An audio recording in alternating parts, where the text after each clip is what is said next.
Hello and welcome to Quick Learn Photography, straight to the point videos that teach you everything that I've learned in over 10 years of professional photography. My name's James, and in this one I'm going to carry on talking about if you're going professional, you want to go professional as a photographer, you want to start making an income, and it's all the tips and tricks that I've learned along the way. Little pieces of advice where you don't have to learn the hard way by the mistakes I made when I was charging money for photography, and also things that you might not even anticipate is a thing, or something might come across your way that will help. So watch the previous videos if you are starting to charge money for photography, or if you're thinking this is what I want to do, I want this to be my job. So I hope these videos helps. So in this one, it's quite a simple one. If you ever come across it, a lot of wedding photographers come across this. It's group shots. Okay, a little tip for group shots. So however many people you've got, you line them all up, and you have to be quite directional sometimes. And sorry, can you stand there? Can you squeeze in? Can the tall people go at the back, or whatever it is? So you've got your group shot ready. There's a team of people. Say it's a wedding, say it's a family event, say it's a business event, or a team of people, and you've got your group shots. Now, when there's a handful of people, no matter how much you say you're going to take the photo, people will blink. All right, so blinking is a real problem. People just do. So if you say I'm going to take the photo on 3, 1, 2, 3, click, there will be someone that blinks.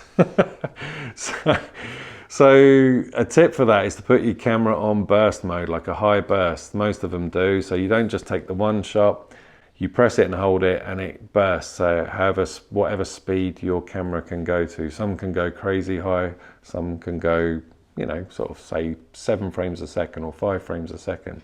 Some do even more, like this one I think does 10 frames a second. So what happens with that is you burst like a machine gun and it will go like that, and you get multiple shots of the group shot. Now within that time, there's enough time for people to blink, all right, and it will be caught. But not everyone is going to blink, so there may be 2 or 3 or even just 1 that will blink within that burst. But what won't happen is any kind of movement so much, because they're standing still like this.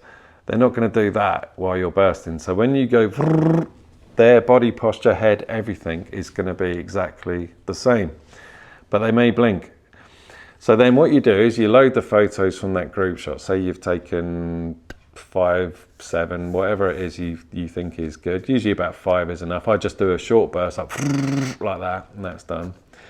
You load your photos and you check which ones, and you might be lucky and there might be a complete one where nobody is blinking. You're like, that's fine. So now the other photos are now void. As long as it looks okay, everyone's smiling or doing whatever they're doing, and nobody's blinking, you'll be very lucky if that happens. But 9 times out of 10, there's always someone that blinks, sometimes 2 or 3, depending on how many people there is. So what you can do at this point is transfer heads over because they haven't moved, all right? Because you've done a burst mode. They haven't moved. And you can go into Photoshop and put a layer and transfer their head over.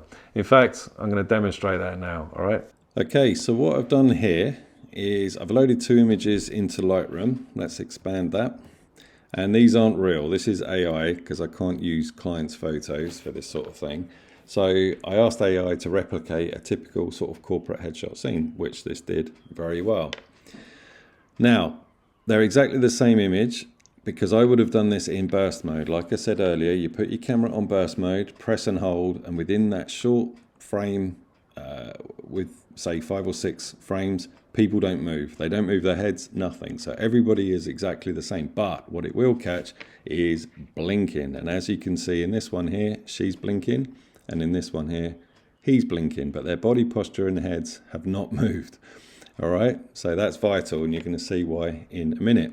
So both images are ruined because somebody's blinked. So what do we do about this? So if you've got multiple images in Lightroom, you can highlight the lot. But what we need to do is click on one, press Command, and highlight the other. So both are highlighted. This is in Lightroom. And don't worry about the editing and that. Let's just say that we've edited the images and we're happy with them, but it's just the blinking. So you go Edit In, right click, Photoshop. Now, if you've got Lightroom, you're going to have Photoshop as well. But what we need to do here is open in Layers. So what that means is, kind of like a sandwich, you're going to have one image on top of the other. So let's open that up in Photoshop. Here it comes. Brilliant. So here are the two layers here, 1 and 2. So if I click off 1, he's blinking and she's not. And if I click that one again, she's blinking and he's not. So they're layered. This one is on top of the other one. So we want to keep that because he looks fine because he's not blinking, but this one here is a problem. So as long as you've done that burst mode and everybody is still in exactly the same position because they didn't have a chance to move with the very fast, like, multiple shots that you took, there's all these weird and wonderful tools here, and you go to the eraser tool. Okay? And this is so simple. You can expand how big this eraser tool is with the bracket keys on a Mac. So let's get it quite small. And this is so simple. Basically, this image is on top of the other one, and underneath this image, she's not blinking. So what we want to do is erase this. And there it is. It's that simple. It really is that simple. But what is vital, what is key, is that you photograph in burst mode and take as many shots in a short space of time as possible. And then you can get away with doing that. And there is your image. Okay, so I hope that helps. It's a bit of a pain as well because you've got to go through each shot and check which one and everything like that. And then but yeah, it's a good tip because if you only take the one shot or a handful of people blink, there's not a lot you can do about it really. So that's my little tip for blinkers. All right, something that you might come across when you're doing photography, if you're doing group shots.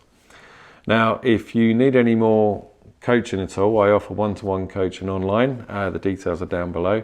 If there's something that you think might help you out, something specific to you, and if it's we can have a chat, see what you need. If it's something that I think I can help you with, then we could work together online and help you with your photography, whatever it is that you might need. So I hope this video helped, and watch out for those blinkers.